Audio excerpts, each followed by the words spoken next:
to a new opinion piece that asks the question why America doesn't have the third party it wants.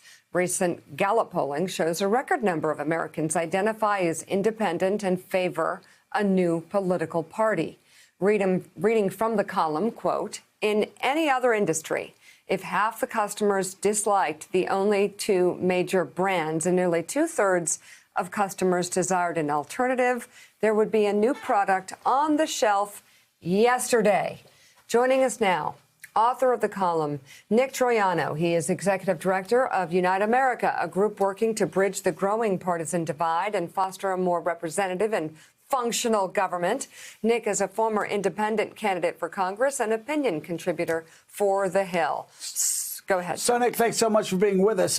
So the question is, what person who voted for Trump is going to take the chance of voting for an independent candidate, and what voter who voted for Biden will take that same chance when they think that all they're doing is hurting their own side and helping get the other side, who they consider to be the enemy, elected? Well, that's the problem, Joe, in our system with plurality elections, that the only impact third candidates have is usually to take away votes from one side and help elect the other. And so they fail to get traction. The point is, it doesn't have to be that way. Our current system, which is designed to enable and empower both parties, can be redesigned to empower the voters instead. And that's why it's great that this movement to put voters first, to advance nonpartisan reforms to fix our electoral system, is gaining traction around the country.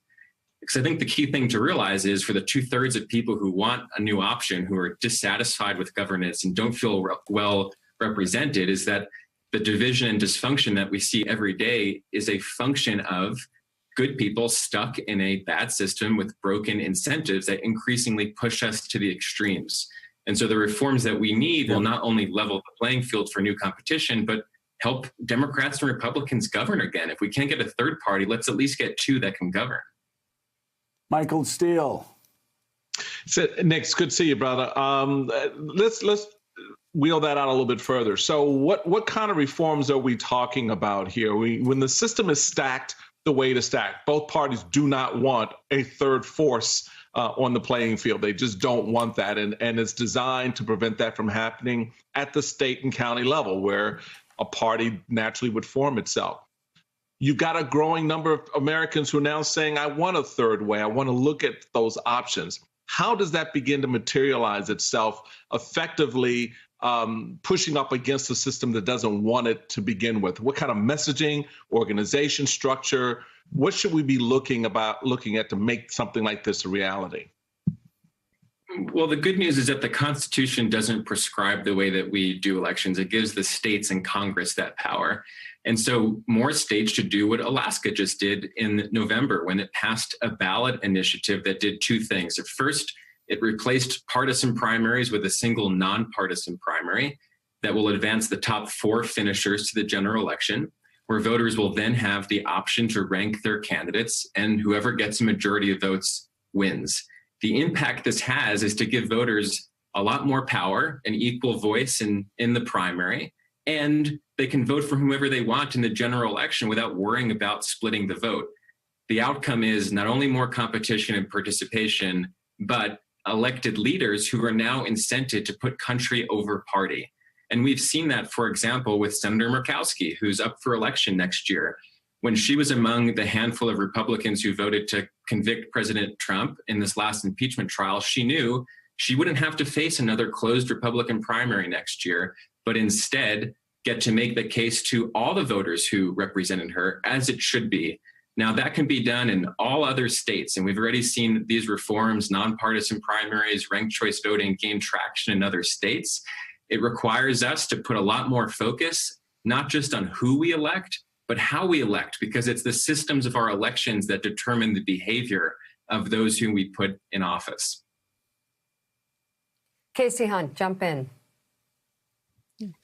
Nick, so I'm following you on some of these changes in terms of primaries, and I'm with you in the idea that these closed primaries definitely generate a certain closed system. But there have been some problems with some of these new things. The jungle primary system in California, for example, has been pretty unpredictable. In Maine, Susan Collins ended up winning that Senate race pretty decisively, but there were some questions about how a third-party candidate affected actually the will of the voters, or could have. Do you have any concerns about this? And is there a specific, is Alaska the model that we go with, or is it something else? Well, I think first, there's no perfect system. We know the one that we have today is not working well. Both parties are failing the American people and addressing any of the big issues that we care about. They are pandering to the extremes. There's no new competition. As we see, not only is 2/3 of Americans want a new choice, half are now politically independent. So this is the time to think boldly about new ways to design our democracy. We've done it before. 100 years ago in the progressive era, we made big changes from at the federal level, at the state level, constitutional amendments. That's what we should be thinking about doing today, and use the states as they were designed as laboratories of democracy. I think that the Alaska model is the model. Those two reforms in combination with each other is the solution, and groups like United America and our partner organizations are working to scale them across the country. It's going to take more resources, political donors who aren't just investing in fueling the problem of partisanship, but investing in fixing our system of democracy so that we can actually solve the issues that we care about.